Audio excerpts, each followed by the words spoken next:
This is all by design. This, to me, is not a father that just wants to reconcile with his son.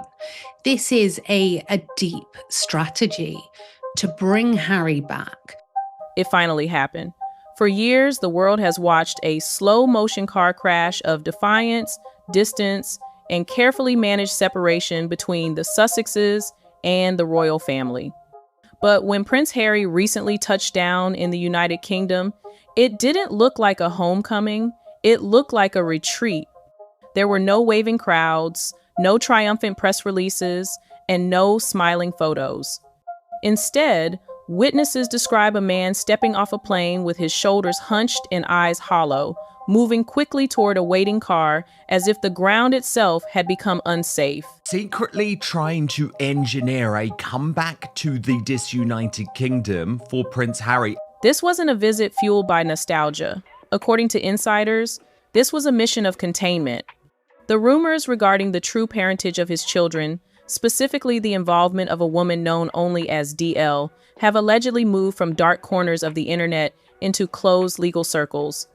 And as the pressure mounts, sources say Harry didn't move forward into more freedom. He moved inward, back toward the one institution with the legal gravity to absorb a shock of this magnitude. But what he reportedly said behind closed doors wasn't a defense. It was a confession. Well, King Charles has gone out of his way to bring Harry back in. To understand the gravity of this moment, we have to look at what happened when the doors closed. According to a legal consultant who once worked closely with the Sussex operation, there was a specific night when Harry finally broke. There were no cameras, no public statements, and no controlled Sussex language. Just a private room, a long, heavy silence, and words spilling out because he could no longer carry them alone. It's a strategy he's planned, because it doesn't just happen by accident that Harry and his aides, or his aides, met with King Charles's aides back in the summer. The consultant claims that in this vulnerable moment, Harry admitted something devastating. He allegedly acknowledged that the story the world was told about the births of his children wasn't the objective truth. It was a version. It was a narrative Meghan supposedly insisted on, and one he agreed to support because he genuinely believed it was the only way to protect his family. At the time, Harry thought secrecy was synonymous with safety. He thought silence was strength. But as he sat in that room, it became clear that the silence had become the heaviest thing he had ever carried. Friends say he isn't angry anymore. He is hollowed out by guilt. Not because of surrogacy itself, which is a modern miracle for many, but because of the lie that wrapped around it like insulation, growing thicker and more dangerous with every passing year. And then we see Harry roll out to Ukraine. Then we see the fake royal tour. This is all by design. I just wanted to protect my family. I didn't think it would go this far. Those reported words explain everything about Harry's current state. He didn't plan a collapse. He walked into one, step by step. He believed the narrative was a shield, but now he realizes it was a trap. The tragedy here is that Harry's motivation wasn't malice, it was fear. He feared the press, he feared the intrusion, and he feared the lack of control. This, to me, is not a father that just wants to reconcile with his son. This is a deep strategy to bring Harry back. But in trying to control the narrative, he allegedly agreed to erase the reality. The version presented to the public was a fairy tale of seamless, traditional royal births. The alleged truth, however, is messy, human, and legally complex. By agreeing to the version, Harry unknowingly planted a bomb in the foundation of his own life. And now, with DL threatening to speak, he realizes that the explosion won't just hurt the institution he left. It will destroy the credibility of the life he tried to build in America. The realization that he is trapped between a lie he told for love and a truth that could ruin him is reportedly tearing him apart. Exactly. And it's interesting when you mention Harry and Meghan, because It's long been known that the relationship between the royals is. So, why is this happening now? For years, one person remained completely invisible. Her name is being withheld in this narrative for legal reasons, known only as DL. According to her account, she isn't just a footnote in this story. She is the author of the chapter the Sussexes tried to rip out. DL claims she was more than a surrogate. She says she is the biological mother of both children, and she claims to have the DNA proof, medical records, and emails to back it up. The way in which Harry and Meghan went about this is entirely wrong, because they sweat the small stuff. They want to sue the media on one hand, and then they want to feature in the media on the other hand. For a long time, DL didn't speak. She lived under strict non-disclosure agreements that told her to stay silent, stay hidden, and effectively never exist regarding these children. She was promised protection, compensation, and a clean break, but according to DL, the deal was broken. She says she was never fully paid, never checked on, and never acknowledged again after the delivery. She was erased procedurally and deliberately. DL says she stayed quiet because she believed the system would honor its word. But when that trust was broken, something shifted. She decided she would not be erased twice. This isn't about blackmail for her. It's about existence. And that decision to be seen is what has turned a private arrangement into a public reckoning. I completely agree with this, because when Harry flew into the country earlier this year in September, I have it on rock solid authority that the other royals were told to. To understand how deep this deception allegedly goes, we have to look at the timeline. DL claims she was approached in late 2018 by an intermediary for an elite fertility clinic. The pitch was simple: a powerful couple, absolute privacy, generous compensation. She agreed, but the timeline she describes regarding the birth of Archie destroys the official story we all watched on TV. When the palace announced Meghan was in labor, the world leaned in.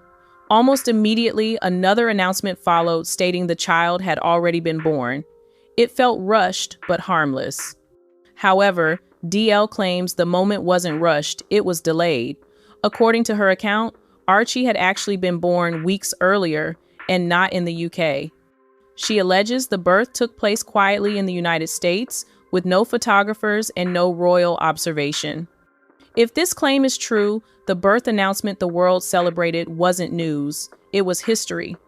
It was a reveal carefully timed to fit a story that had already been written, hiding the fact that the child had been in the world for weeks before the public was told he existed. This had come from the king.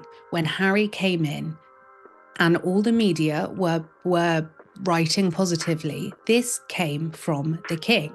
This brings us to the visual evidence that has puzzled people for years. Meghan appeared days after the alleged birth looking composed, rested, and standing in heels. She showed none of the physical markers typically associated with a woman who has just pushed a human being out of her body. At the time, the media praised her strength and her bounce back, but DL offers a different, far more logical explanation. Meghan hadn't gone through labor at all.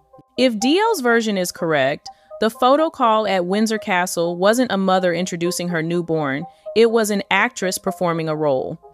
And this is where the story stops being about celebrity gossip and becomes about procedural deceit.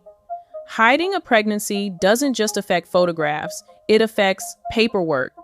DL claims her name appears on none of the documents the public would ever see, not on discharge forms, not on certificates.